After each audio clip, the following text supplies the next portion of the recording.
بسم الله الرحمن الرحيم الحمد لله الذي هدانا لهذا وما كنا لنهتدي لولا أن هدانا الله والصلاة والسلام على رسول الله وعلى آله وصحبه أجمعين. السلام عليكم ورحمة الله وبركاته.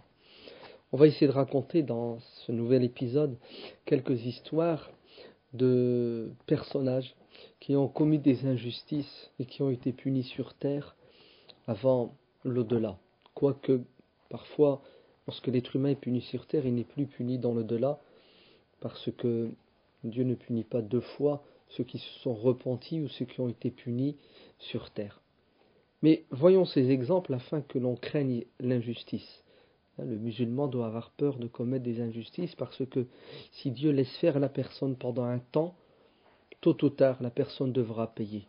Et soit elle paie sur terre, ou soit elle paie dans l'au-delà. Et là on va avoir des exemples où des gens ont été punis de suite sur terre parce qu'ils ont commis des injustices. Le premier exemple, c'est l'exemple d'un homme qui s'appelle Oussama ibn Qatada. Qu'a fait cet homme Oussama ibn Qatada? Il a fait quelque chose de grave. Il a accusé un compagnon du prophète sallallahu alayhi wa sallam de désobéissance à Dieu et d'injustice, et pas n'importe quel compagnon. Il a accusé un des oncles lointains du prophète qui s'appelle Saad ibn Abi Waqqas, Abu Ishaq radiallahu anhu. Et ce compagnon du prophète avait une particularité. Je vous raconte ce qui lui est arrivé. Un jour, il est venu voir le prophète sallallahu alayhi wa sallam. Il lui a dit: Ya Rasulallah, je voudrais, lorsque je demande à Dieu quelque chose, avoir ce que je demande de suite, sur place.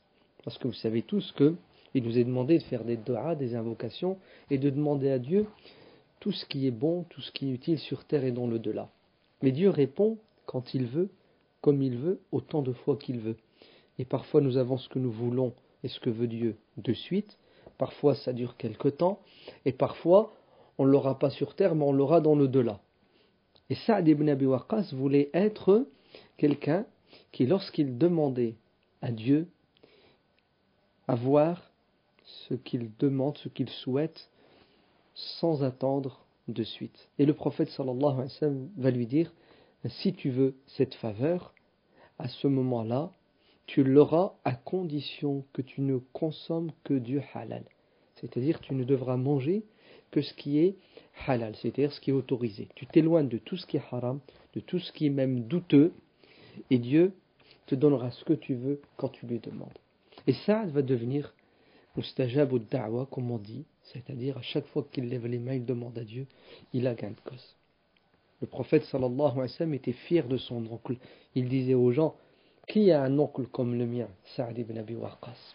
Bref, je ne vais pas vous faire la vie de Saad ibn Abi Waqqas, on aura l'occasion dans la vie des compagnons, Inch'Allah, une autre fois de le faire. Mais voyons ce qui est arrivé à Saad. Saad a été désigné par le grand calife Omar ibn al-Khattab radiallahu anhu comme gouverneur de la ville de El-Koufa et des alentours, bien entendu. El-Koufa, c'est une ville en Irak, pas loin de El-Basra. Il y avait des très grandes villes en Irak où la science était dispensée. La ville de El-Koufa, la ville de El-Basra, la ville de Bagdad, c'était des capitales intellectuelles de l'époque. Les gens de El-Koufa avaient donc pour gouverneur un homme extraordinaire qui s'appelle Saad ibn Abi Waqqas. Mais malheureusement, il y avait parmi ses habitants d'El-Koufa certaines personnes qui étaient malhonnêtes, certaines personnes qui étaient injustes et qui ont commencé à parler dans le dos de Saad ibn Abi Waqqas, qui ont commencé à mentir à son sujet et à envoyer des plaintes à Omar ibn al-Khattab, qui en tant que premier responsable va réagir. Il est obligé d'écouter les plaintes des gens, mais il va faire une enquête. Et il interpelle Saad ibn Abi Waqqas en lui disant: voilà, j'ai reçu des plaintes en ton sujet.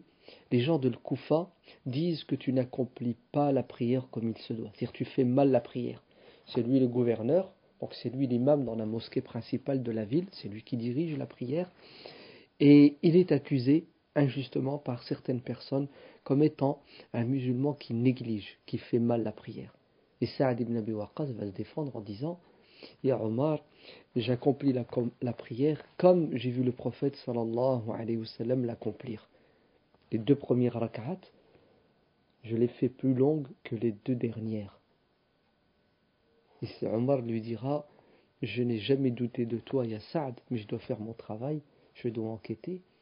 Et Omar va envoyer quelqu'un, Al-Koufa, pour tourner dans les mosquées et appeler les gens à quoi? À venir faire leur doléance, c'est-à-dire à dire ce qui ne va pas, ce qu'ils reprochent à Saad. Donc Saad ibn Abi Waqqas, accompagné, si ma mémoire est bonne, de Mohammed ibn Maslama, celui que Omar a désigné pour faire cette enquête, ensemble, ils vont passer dans les mosquées et après les prières, ils interpellent les gens en leur disant: qu'avez-vous à reprocher à Saad ibn Abi Waqqas?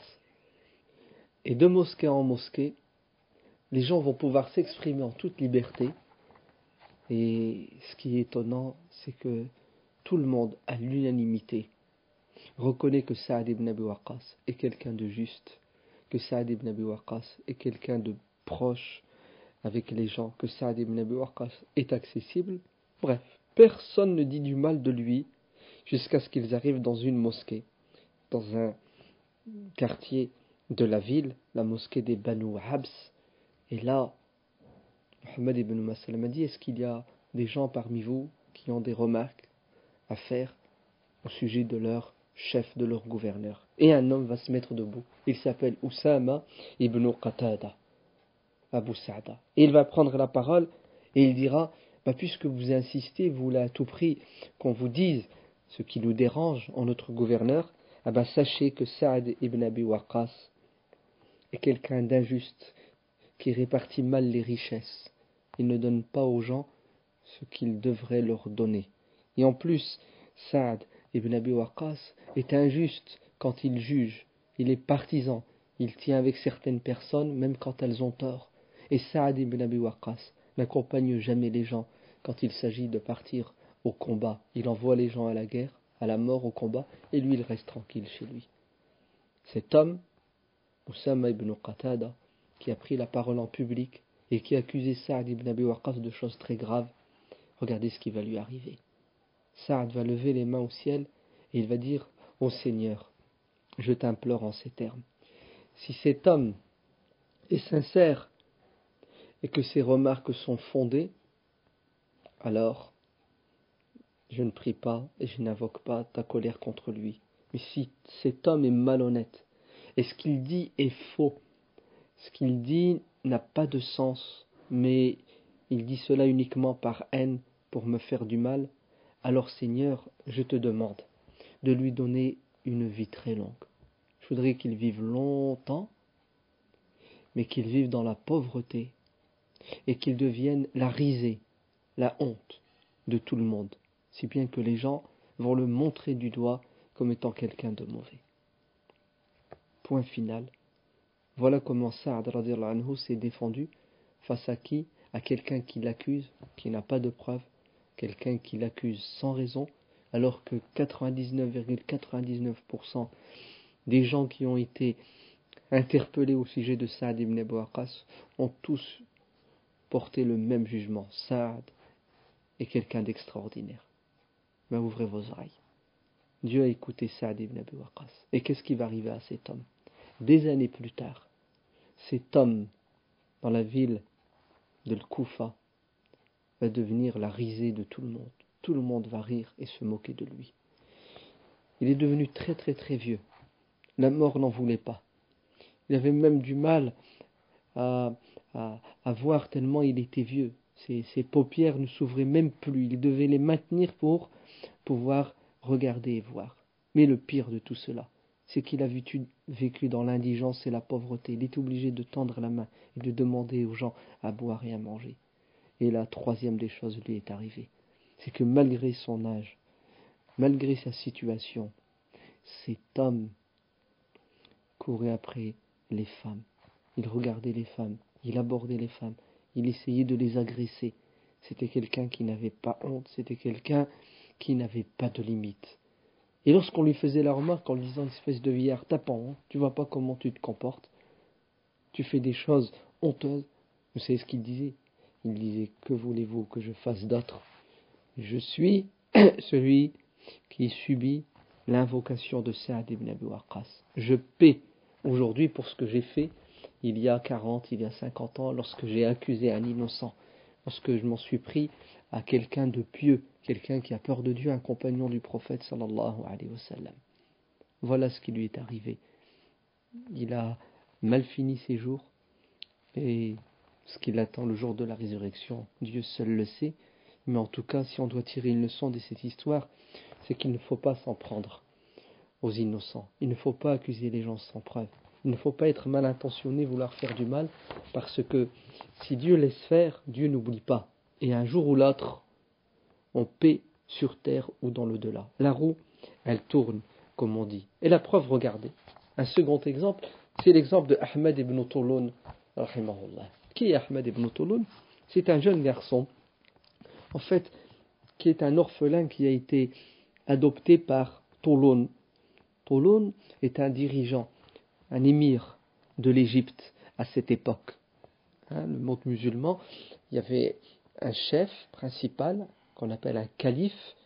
Et là, à ce moment-là, c'était Bagdad, la capitale du musulman, la capitale du monde musulman, et le calife siégeait à Bagdad. Mais dans les autres provinces du monde musulman, il y avait des sultans, des émirs, c'est-à-dire des gouverneurs qui représentaient le calife et qui géraient les régions. Et en Égypte, à cette époque, nous avons une dynastie d'émirs qu'on appelle la dynastie toulounide, parce que justement le fondateur de cette dynastie, c'est Touloun. Hada Touloun, il va adopter ce jeune garçon, Ahmad, et il va bien l'éduquer.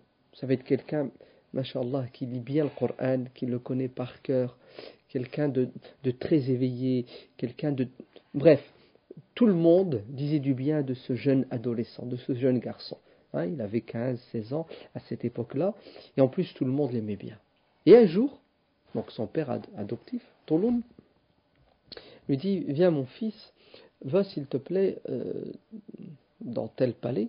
Il y avait plusieurs résidences dans le Caire, on est dans la capitale de l'Égypte, Al-Qahira, et je voudrais que tu accomplisses telle mission. Donc le fils obéissant, il écoute son père. Qu'est-ce qu'il fait? Il s'en va, et quand il arrive dans le palais pour faire ce que son père adoptif lui dit, il assiste à une scène terrible, horrible, quelque chose, on en a la chair de poule. Qu'est-ce qu'il voit? Il voit une des épouses du prince, de l'émir, en train de commettre un péché avec un des serviteurs de ce palais. Et qu'est-ce que fait le jeune Ahmed ibn Touloun? Il ferme les yeux, il s'éloigne, fait semblant de ne rien voir, et il ne dit rien, parce qu'il a compris que dans notre religion, quand on voit quelqu'un qui fait un péché, il faut se taire, surtout quand ce péché n'a pas d'impact sur la majorité de la population. Quand une personne désobéit à Dieu, en secret, en silence, on n'a pas à divulguer son péché, mais on a plutôt à demander à Dieu le pardon pour lui, à le conseiller, mais il ne faut pas le mettre dans le journal ni dans la télévision, parce que la personne peut regretter, revenir, et Dieu lui pardonne. Bref, le jeune Ahmed ibn Touloun ferme les yeux, il a vu, il sait ce qui s'est passé, mais il ne veut pas faire de scandale. Cependant, cette mauvaise épouse, qui sait que Ahmed ibn Touloun l'a vu, va réagir, parce qu'elle se dit, mon Dieu, il va aller le dire à mon mari, il faut vite que je le devance. Et qu'est-ce qu'elle va faire? Elle va vite envoyer quelqu'un vers son mari pour l'avertir de quelque chose d'horrible. Elle va accuser le jeune Ahmed ibn Touloun d'avoir essayé de commettre le péché avec elle. Elle l'accuse de tentative de viol.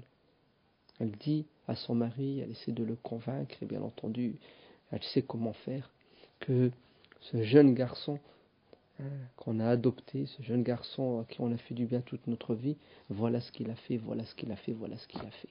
Et malheureusement, le père adoptif de Ahmed ne va pas chercher à discuter avec l'adolescent, il ne va pas chercher à discuter avec son fils adoptif en lui disant « Est-ce que c'est vrai ce que tu as fait cela ?» Il croit sa femme et il va quoi? Il va réagir de manière injuste. Et qu'est-ce qu'il fait? Il écrit sur un papier quelque chose de terrible. Il met le papier dans l'enveloppe et il appelle le jeune Ahmed ibn Touloun et il le fait montrer rien du tout. Sa colère, etc. n'apparaît pas. Il lui dit, tu vas remettre ça à un tel, un de ces généraux, qui se trouve dans telle garnison, et tu lui dis que c'est moi qui t'ai envoyé, et tu lui dis de mettre à exécution ce que j'ai écrit dans ce bout de papier. En fait, vous savez ce qu'il écrit dedans. Il écrit dedans, la personne qui te remettra cette enveloppe, tu l'exécutes sur place, sans attendre, sans discuter. Et je veux que tu m'envoies sa tête. Le jeune Ahmed ibn Touloun, tout heureux de servir et d'obéir à son père, prend l'enveloppe, la lettre, et il s'en va. Il s'en va, et il est quoi? Il est suivi de loin, il est épié, espionné par qui? Par l'épouse d'Ahmed ibn Touloun, qui l'interpelle et lui dit, viens mon fils, où vas-tu? Il lui dit, voilà, mon père adoptif m'a dit d'aller remettre ça à telle et telle personne. Il lui dit, écoute, donne-moi cette lettre, je vais la donner à ce serviteur qui va aller la remettre. Moi j'ai besoin de toi, je veux que tu m'écrives quelque chose. Et lui, bien intentionné, il croit l'épouse de son mari, de son père. Qu'est-ce qu'il fait? Il remet la lettre donc à la personne qui est en fait la personne qui avait fait le péché avec cette femme. Et elle, qu'est-ce qu'elle fait? Elle discute avec ce jeune homme pour voir si il a parlé ou non à son mari. Elle essaie de lui tirer les vers du nez. Le serviteur, le valet, celui qui a commis le péché, donc va accomplir la mission qui lui a été remise, c'est-à-dire de remettre la lettre et l'enveloppe à qui? À celui que Touloun a désigné. Et lorsqu'il lui remit la lettre, il l'ouvre et il lit.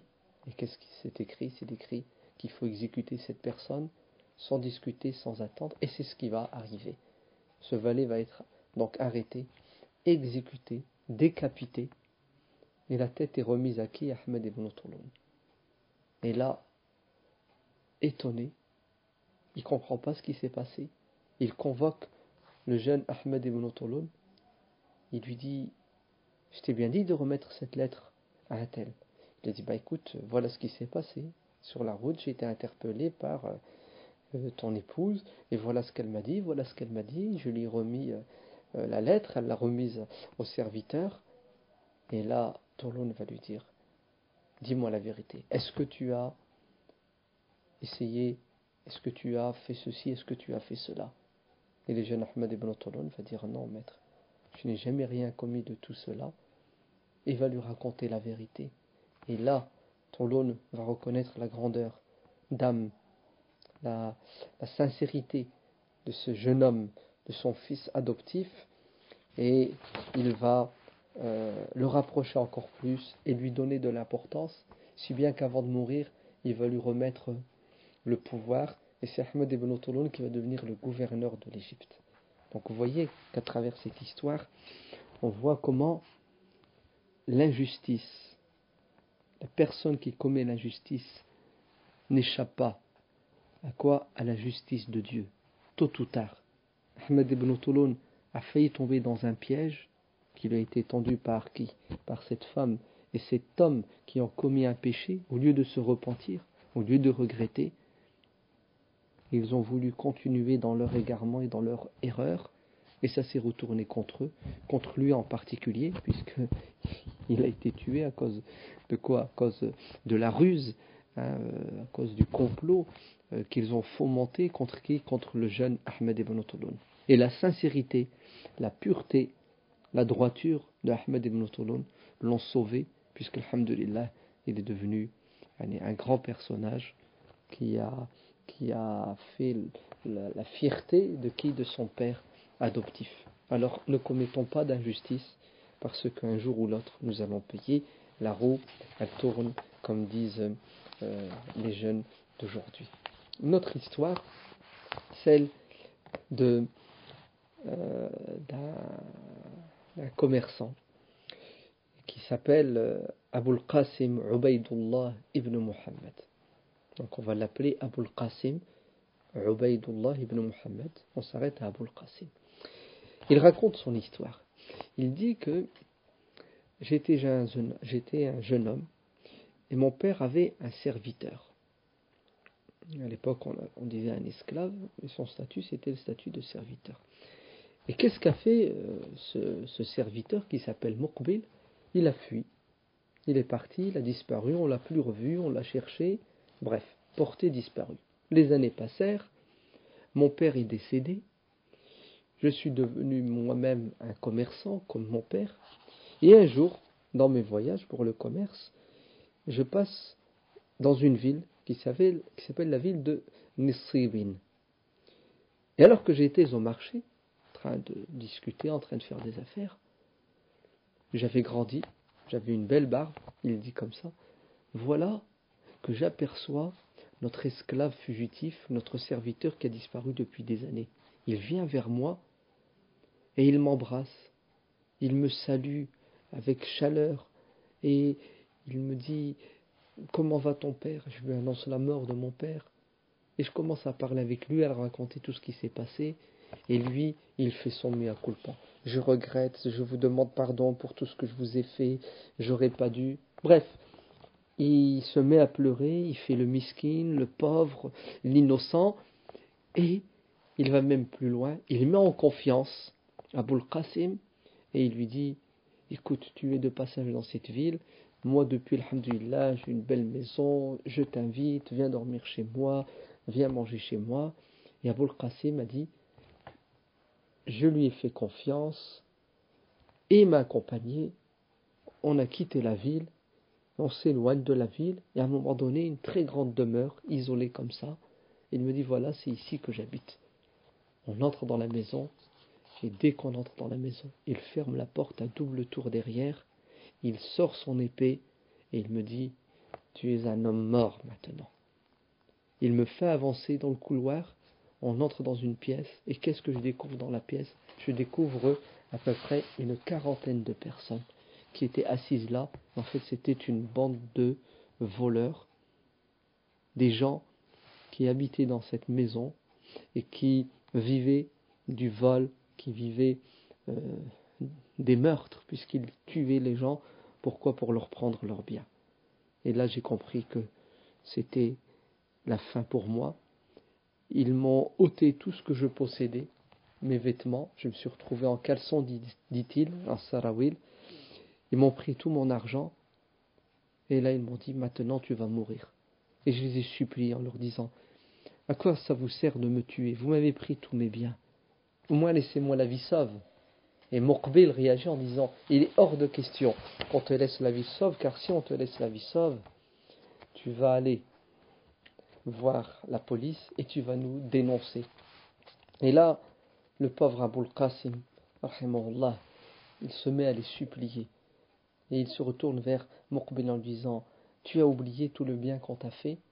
Et Muqbil est sans pitié avec lui, lui dit, tu vas mourir. Le chef des brigands intervient pour couper court à la discussion et il dit, attendez, avant de nous occuper de lui, on a faim, va ramener de la nourriture. Et il ordonne à Muqbil, avec deux autres personnes, de retourner en ville et de ramener de quoi manger. Et on prend Abul Qasim, on l'attache, on le met dans un coin, en attendant le moment venu. Pourquoi? Pour l'exécuter. Abul Qasim raconte, il dit, ils m'ont mis dans un coin, et je passais mon temps à pleurer et à attendre la mort. Je n'avais plus d'espoir. Ils se mirent à manger, après que les trois voleurs leur aient ramené de la nourriture et de la boisson, l'alcool. Une fois qu'ils ont bien mangé, là à nouveau, Muqbil se mit debout, il dit, bon, maintenant on va l'exécuter.